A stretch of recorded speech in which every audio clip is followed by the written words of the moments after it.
क्या कुछ कहना चाहेंगे जो आपने तमाम पक्षियों का पेंटिंग लगाया है एग्जीबिशन, कितने पक्षी है और कितनी मेहनत लगी आपको? हाँ हाँ जी, मेरा नाम डॉक्टर महालक्ष्मी वानखेड़कर है। मैं साइंटिस्ट हूँ, बेसिकली साइंटिस्ट और आर्टिस्ट हूँ। और कई सारे पंछी मैंने बनाए हुए हैं, कम से कम अभी तो 25 लगाए हुए हैं यहाँ पर, लेकिन कई सारे बना भी रही हूँ। और बनाने के लिए वक्त थोड़ा ज़्यादा लगता है क्योंकि यह पेपर से बनाए हुए हैं और इसमें हर पंख अलग अलग प्रकार का है, हर पंख का कलर भी अलग अलग है, उसका टेक्सचर अलग अलग है और हर पंछी दिखने में भी अलग है। अभी एक पंछी बनाने के लिए मुझे कम से कम 1 साल से लेकर 2.5-3 साल लगे हुए हैं। और यह डिपेंड करता है क्योंकि 2-3 महीना तो मैं सिर्फ स्टडी करती हूँ, ऐसे तो मैं एंड तक मेरा स्टडी चलता रहता है।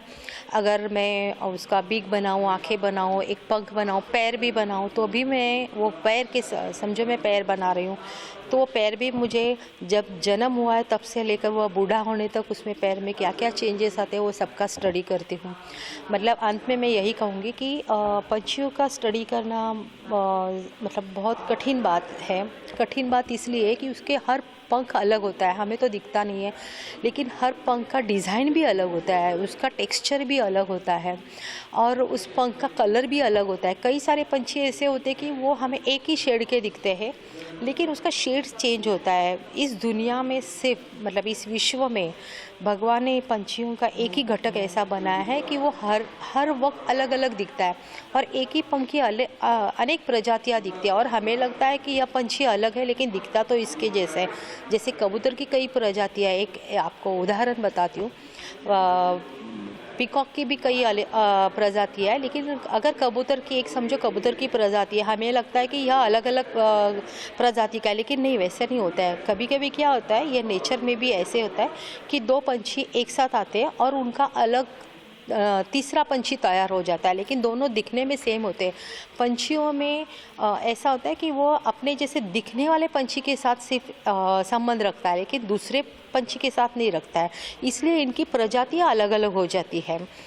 और फिर इनको समझना थोड़ा हमें मुश्किल होता है वैज्ञानिकों को, क्योंकि मैं एक वैज्ञानिक हूँ जो सृष्टि संशोधक हूँ और ये सृष्टि में जो अब उथल पुथल हो रही है वो किस वजह से हो रही है, तो मानवीय विध्वंसक की वजह से हो रही है। और ये पंछियों को भी ऐसे हो रहा है कि इनको रहने के लिए घर नहीं और पंछी वहीं जाते हैं जहाँ उनको खाने को मिलता है।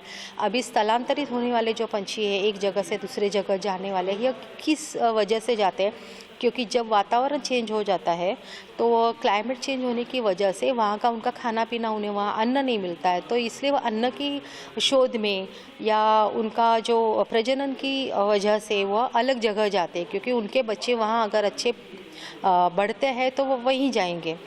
तो अब वह स्थलांतरित होने वाले पंछी भी अब कम हो रहे हैं, बहुत सारे पंछी नामशेष हो रहे हैं, तो उसकी वही वजह है। तो यह सारा जो है वो मैं अध्ययन करती हूँ कि किस तरह से पंछी दिखते हैं, कैसे रहते हैं, और उसी मतलब वो अध्ययन करने के बाद ही मैं यह पंछी बनाती हूँ। तो हर एक पंख अलग अलग बनाती हूँ और फिर वो पेपर के ही बनाती हूँ, इसमें कोई भी मिक्सिंग नहीं है। अगर आप देखोगे तो आपको हर एक आर्ट वर्क के यहाँ रुकना ही पड़ेगा, क्योंकि हर आर्ट वर्क में जो अलग अलग आपको मैंने माध्यम तो पेपर होगा, लेकिन उसमें मैंने कम से कम 1 इंच में मैं 140 या 150 कटिंग करती हूँ। पहले तो मेरा नाम लिम्का बुक ऑफ रिकॉर्ड में था, अब मेरा नाम गिनीज में इसलिए जा रहा है क्योंकि पूरी दुनिया में इस तरह के कटिंग्स मैं अकेले ही करती हूँ। और इसके जो इतना डीपली जो स्टडी करके जो बनाती हूँ, इसके हर पंख से मतलब सर से लेके पैर तक, वह भी आज भारत में मैं ही एक महिला हूँ, मतलब पूरी दुनिया में एक ही महिला मैं भारत की हूँ। तो मुझे बहुत खुशी है कि मैं इस तरह का काम करने के लिए मुझे भगवान ने चूज़ किया हुआ है। सवाल आपसे ये है कि अब तक आपने कितने पंछियों पे अध्ययन किया है और ये सिर्फ 20 ही क्यों, मतलब आपने जितना लगाया कि कितने पंछियों का पेंटिंग पे एक पेंटिंग्स करने के लिए मुझे कम से कम 1 साल से 3 साल लग जाते हैं। तो अभी मेरे तो 40 साल में सिर्फ 25 पेंटिंग कैसे तो हुए हैं, बाकी तो चालू ही है काम, लेकिन हो जाएंगे धीरे धीरे, क्योंकि करने को टाइम बहुत जाता है। और टाइम जाने से ऐसा मैं तो बहुत सारी खुशी से करती हूँ। और मुझे एक बात पता है कि पता नहीं क्यों मैं जब पेंटिंग्स करती हूँ तो दिन में तो मैं बनाती हूँ, लेकिन रात में मुझे बनाना अच्छा लगता है क्योंकि तब बहुत सारी शांति होती है और आंखें में ज़्यादातर रात को ही बनाती हूँ। ऐसे भी मेरी नींद बहुत कम है ही पहले से, तो इस वजह से मेरे दिमाग में वही घूमता रहता है। इस पर्यावरण के बारे में ही सोचती हूँ, उस प्रकल्प के बारे में ही मैं दिन भर सोचते रहती हूँ, तो इसलिए वह पंछी में ज़्यादा डीपली मैं काम कर सकती हूँ। आपने तमाम ऐसे पंछियों का भी एग्जीबिशन लगाया, पेंटिंग लगाया है जो भारत से विलुप्त होती जा रही है। हाँ जी। तो क्या कुछ करना चाहिए सरकार को उनके लिए? कुछ आप अपना राय देंगी तो अच्छा होगा। मैंने सरकार को बहुत सारे प्रकल्प दिए हुए हैं पर्यावरण के लिए कि पर्यावरण में अगर यह पंछी नहीं रहेंगे तो हम भी नहीं रह सकते, क्योंकि पर्यावरण में सबसे बड़ा काम हरियाली करने का, ग्रीनरी करने का सिर्फ पंछी करते हैं, और उसको बचाने का काम जो है वो जो अगले जीवाणु है जो ज़मीन में है, जो ऊपर है, वह सारे करते, प्राणी हो गए, पंछी हो गए, कोई भी, वह करते हैं। तो यह पंछियों को हमें संवर्धन करना बहुत ज़रूरी है। लेकिन आजकल हम लोग जो कुछ प्रकल्प कर रहे हैं, जैसे मोबाइल के टावर लगा रहे हैं, हम लोग बड़ी बड़ी फैक्ट्रियाँ बना रहे हैं, और इतना पोल्यूशन है। मेन मतलब पोल्यूशन तो अलग अलग टाइप का पोल्यूशन है, लेकिन हम लोग सोचते हैं कि हम लोग बहुत अलग अलग शोध लगा रहे हैं, हम लोग बहुत आगे बढ़ रहे हैं, हम लोग बहुत प्रगति कर रहे हैं, तो यह पूरी गलत बात है। हम लोग सब उल्टा कर रहे हैं, तो यह कहीं तो हमें रोकना होगा। अगर ग्लोबल वार्मिंग हमें नहीं करनी है तो किसी भी तरह हमें इस पंछियों को बचाना ही होगा, क्योंकि पंछी अगर बचेंगे तो ही हम बच सकते हैं। आखिरी सवाल मैम, कितने दिन तक पेंटिंग रहेगा एग्जीबिशन और क्या कहना चाहेंगे लोगों से? हाँ, अभी आज से मतलब 15 अक्टूबर से लेके 21 अक्टूबर तक है। मैं चाहती हूँ कि यह पंछी देखने के बाद में आपको पता चलेगा कि पंछियों का जीवन कैसे रहता है, और आज यह हमें क्यों नहीं दिख रहे, क्यों विलुप्त हो रहे हैं। तो यह देख के आपको खुशी तो होगी ही, लेकिन आपके मन में कहीं ना कहीं यह सवाल होगा कि यह पंछी हमें अब क्यों नहीं दिख रहे, यह क्यों नामशेष हो रहे। तो इसका कारण हम ही हैं। तो मैं तो यही आपको संदेश देना चाहूँगी कि हम इसे बचाने के लिए सिर्फ पेड़ पौधे हरियाली समझकर ना लगाएं, तो हमें उनकी जान बचानी है। अगर हम उनकी जान बचाएंगे तो ही हम बच पाएंगे, और इसलिए हमें उस पर कार्य करना ही चाहिए। Thank you. एक बात बताना मैं ज़रूरी चाहता हूँ, वो तो मेरी भांजी है, नज़दीकी रहती है, वो एक अच्छी कलाकार है, यहाँ तक मुझे पता था। तो इतनी अच्छी कलाकार है जिसको ग्रीश लिम्का रिकॉर्ड में जिनका एक चित्र गया है, और आज अपना ग्रीनिश बुक ऑफ रिकॉर्ड में जाने की आज तैयारी है। ये सब देखते हुए कोई भी अप्रिशिएट करेगा कि ऐसे प्रदर्शन, अगर देखना बात अलग है, समझा के लेना बात और है। और समझा के लेगा, जैसा मैंने आज उल्लेख किया, 1 इंच में 150 पीस बनाना कैंची से, ये आसान बात नहीं है। कोई भी अगर चैलेंज देके या मैं आप, तो आप नहीं कर सकते हैं। 3, 4 पीस 10, 12, 15, 20 कर सकते हैं, 150 तो नहीं कर सकते हैं। तो एक अलग सी कलाकृति है, और कागज़ से बनाई हुई कलाकृति है।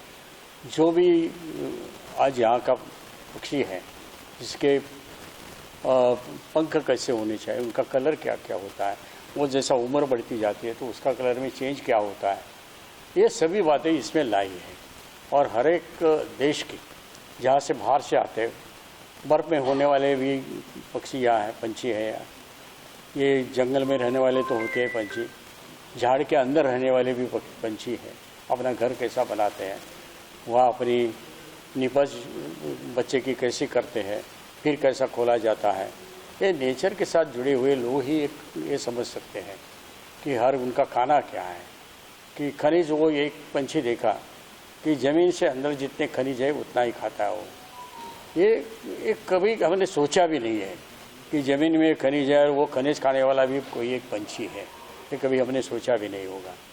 ये ऐसी बहुत उसका स्टडी है, ये खाली पेंटिंग नहीं है, खाली कलाकृति नहीं है, उसके लिए स्टडी है। इसलिए उनकी PhD भी हो चुकी है, और नेचुरोवेदा। और एक में महिला ऐसी है पूरी दुनिया के अंदर जिन्होंने ये सब्जेक्ट में PhD की है। इसलिए जितना भी उसका सराहना करनी चाहिए उतनी सराहना करना जरूरी है, उनको बढ़ावा देने की ज़रूरत है। प्रदर्शन का मतलब यही होता है कि हमने जो कुछ किया लोग के सामने लाना है, लोग को समझाना है, और जब समझ जाएंगे तो अप्रिसिएशन होता है, और ये होना जरूरी है। आपने भी नहीं देखा होगा ये यूनिक जो उनकी प्रतिभा है, क्या कहना चाहेंगे उनके बारे में, और ये प्रीमियर्स के बारे में आपने भी एक झांकी देखी है? जी, डॉक्टर महालक्ष्मी वानखेड़कर जी ने ये सालों साल की मेहनत है। आज कई सालों से, पिछले 25-30 साल से एक एक मिलीमीटर, एक एक 0.1 सेंटीमीटर से लेके आज 1 सेंटीमीटर तक के पेपर कटिंग करना, हज़ारों करोड़ों पेपर कटिंग करके एक पंख बनाना, एक पंख से एक पंछी बनाना, और उसकी पूरी की पूरी कलाकृति यहाँ पर तैयार करना।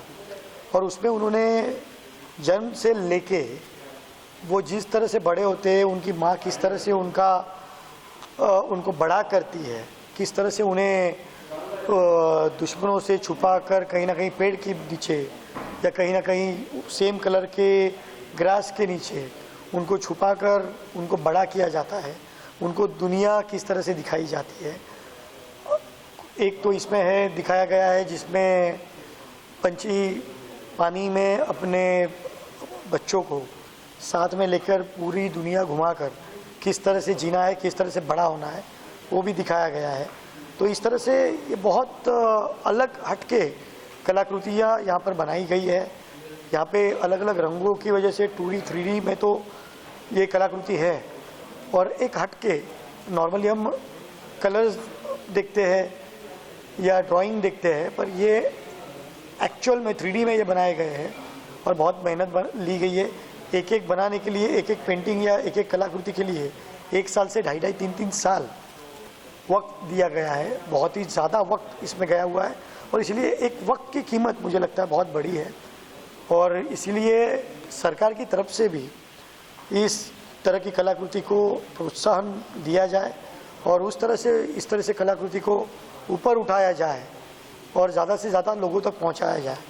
मैं लोगों को अपील करता हूं कि नेहरू तारांगण में आप आए और ज़्यादा से ज़्यादा संख्या में आकर इस कलाकृति को आप देखें और उसको निहार। हे एक अद्भुत रसायन, महालक्ष्मी नावातच आहे। आत्ताच आपला एक सण येऊन गेला, नवरात्र। नवरात्र म्हणजे महालक्ष्मीचा सण। स्त्रीला 2 हात असतात, पण मला शंका आहे त्या देवीला महालक्ष्मी नावातच 8 हात आहेत का ह्याची शंका आहे। आणि त्यांची ओळख आणि माझी ओळख सांगायची म्हटली तर त्या माझ्या 38 वर्षापूर्वीच्या शिक्षिका, आणि त्यांनी मी शाळेतून बाहेर पडायच्या आधी त्या 6 महिनेच मला त्यांच्यावरून मिळाले, आणि त्या 6 महिन्यात आम्ही नॅशनल अवॉर्ड मारला शाळेला, आणि त्याच्यानंतर शाळेला त्यांनी अनेक अवॉर्ड्स मिळवून दिले, कधी त्यांनी मागे वळून बघितले नाही। आज 38 वर्ष आमचे चांगले घरोब्याचे संबंध आहेत। आज त्या जरी शिक्षिका असले तरी आज मैत्रिणीप्रमाणे आमचे सगळे घरचे संबंध आहेत। आणि त्यांचं एक दुसरं वैशिष्ट्य सांगायचं म्हणजे करोनामध्ये त्यांनी बरेच जणांचे प्राण वाचवले। आयुर्वेदावरती त्यांचा फार प्रचंड अभ्यास आहे। आयुर्वेदावरती त्यांनी त्यांचे स्वतःचे पती हॉस्पिटलमध्ये असताना त्यांनी दुसऱ्यांना मार्गदर्शन करून त्यांचे प्राण वाचवले। हे एक अद्भुत कला आहे त्यांच्यात आहे, आणि त्यांना निसर्गप्रेम, आयुर्वेदावरती प्रचंड अभ्यास। तुम्ही कधी रात्री फोन करा, त्यांचा अभ्यास सतत चालू असतो, आणि तुमच्या चित्रांवरूनच सगळं एक एक बारीक बारीक कागद कटिंग करणं हे एक साधी गोष्ट नाही आहे। आणि त्यांना आपल्या महाराष्ट्र सरकारकडून 3 पेटंटसुद्धा मिळालेले आहेत ह्या याच्यात, आणि डॉक्टरेट पदवीतीसुद्धा त्यांना मिळालेली आहे।